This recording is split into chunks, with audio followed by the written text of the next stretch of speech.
Praise the Lord, everyone. I hope you're doing good. Today we're going to see from Isaiah chapter 1 verse 3. It goes like this: The ox knows his master. The donkey knows his owner's manger. But my people, they do not know, they do not understand. In this scripture, I hear a cry. I see the Lord crying out for his people. And it's a cry from God who has been misunderstood. That's what we're going to see about how God is misunderstood. When you love someone so much, and when you stay so true, and you do all that you can for them, to help them, and in the end when you're not understood, and more than that when you're misunderstood, there's nothing worse than that. It is a situation that could break anyone. Anyone who is misunderstood is a broken person. We see today in the world, parents are misunderstood by their children. Children are misunderstood by their parents. There is so much of misunderstanding that prevails among relatives and friends, colleagues, and even among church members. But the worst of all, and the biggest of all that scripture tells us today, and that I have recently learned, is that God has been so misunderstood. We have completely misunderstood the Lord. The Lord cries out in the scripture saying that my people, they don't know me, my own do not understand me. And today we are going to see how we can change that, how we can change this heartache of God who has been misunderstood. Hallelujah. The Bible, it clearly points to us that we are at fault here and not at God. Many a times when things don't go the way that we want them to go, when we don't get that answer that we expected, we immediately put the blame on God. We say, you didn't do it, God. You have completely forsaken me, you left me, you don't love me. These are some of the accusations that we put against God. But in this scripture, God is telling us that we have not understood him. Look at King Saul in 1 Samuel chapter 15. The Lord clearly tells him that you are supposed to destroy everything completely in the battle between the Amalekites. But Saul chooses the best of the things, the cattle, the sheep. And he says he has chosen all these best things to offer a sacrifice to God because it will please God. And Prophet Samuel is so upset. He comes to Saul and he rebukes him in 1 Samuel 15:22, and he asks this profound question: is this what the Lord delights in? Does this what God is asking of you, King Saul?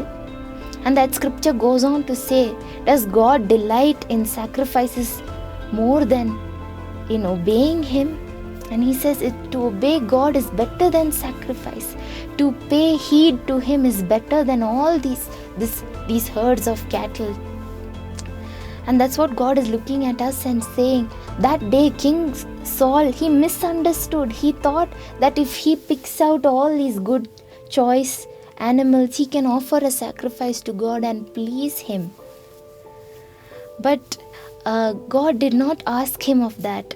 Today also we are doing so many things because we think it will please God. We think that our bulls, our goats, our sacrifices, our fasting, our punishing ourselves, our efforts are going to please God, but we have gravely mistaken.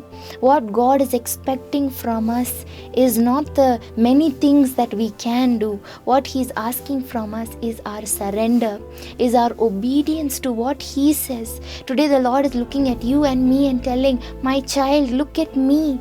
Listen to what I have to say. And if you only listen to me and do only what I require, that is enough. That is enough. I want you.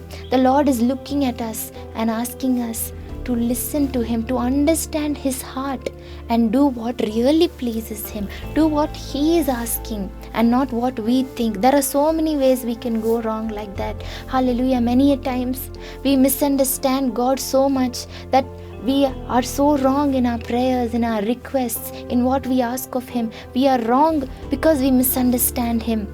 In the Bible, we see in Matthew chapter 16 verses 22, we see Peter. Jesus is talking about His death, how He is going to be crucified, how He is going to be flogged, how He is going to die and give up His life for mankind. And Peter pulls Jesus aside and he rebukes the Lord. He says, "You cannot speak like this, Lord Jesus. This will not happen to you."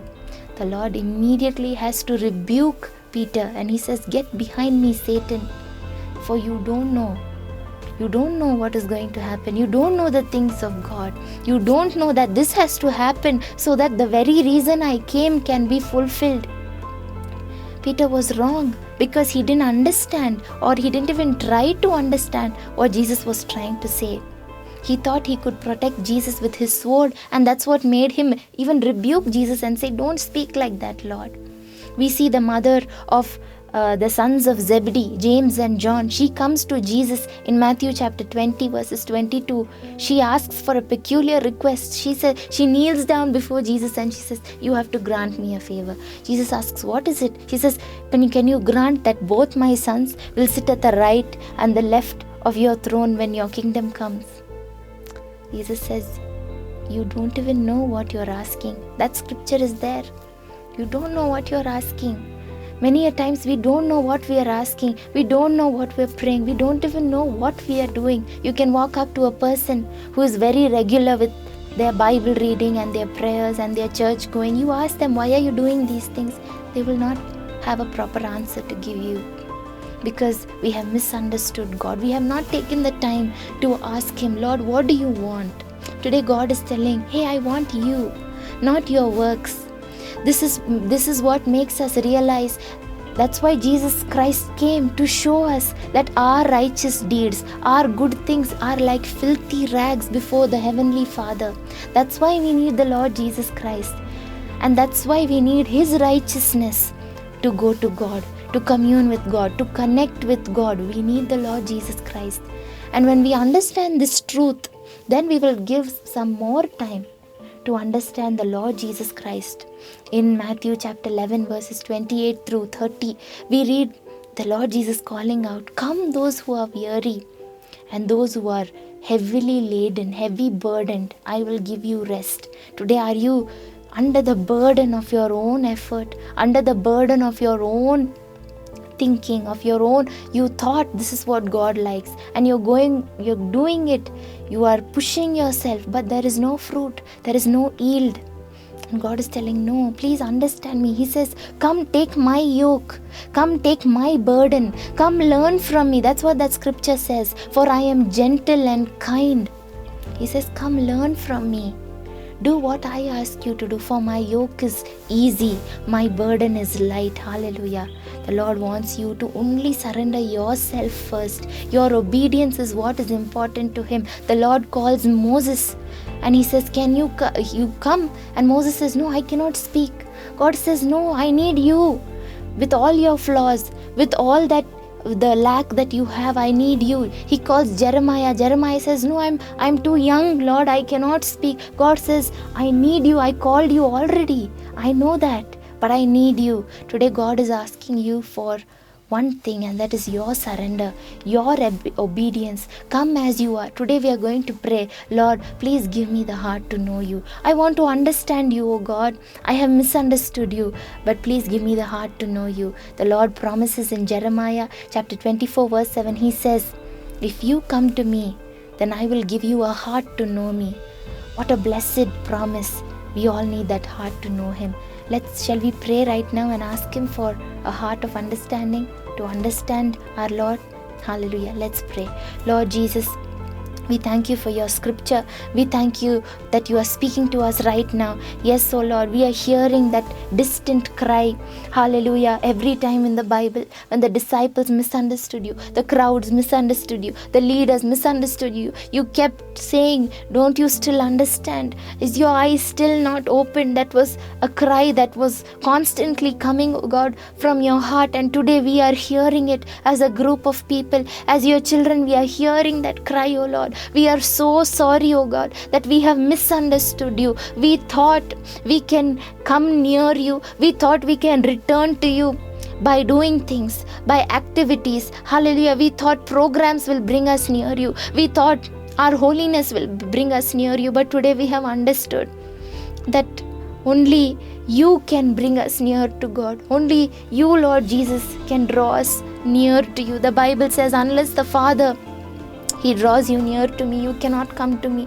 Today, Lord, we are, hallelujah, coming before your throne. And we pray, Lord, draw us close to you. This is the cry of our heart this month. Draw us close to you. We want a heart to know you, O God. We want to return to you with all our heart. We want to see you as the God of our lives, O Father. We want to see you in full and experience your glory in full, O God. Change us, O Lord. Hallelujah. We want to wipe that cry from your heart, O Lord. Father, we want to make you happy. We want to take your yoke. We want to take your burden upon us. We want to live for you, O God. Change us, O Lord. Touch us, O God. Hallelujah. Help us to break free from our limitations in our mind, limitations in our heart that have shut you out, that have put you out of our hearts, oh God. Today we break it in the name of Jesus. We break free from it, oh Lord. We are ready to open our minds so that you can begin to teach us and help us to understand and help us to know you. We thank you, Lord, that you are dealing with us. In Jesus' name we pray. Amen.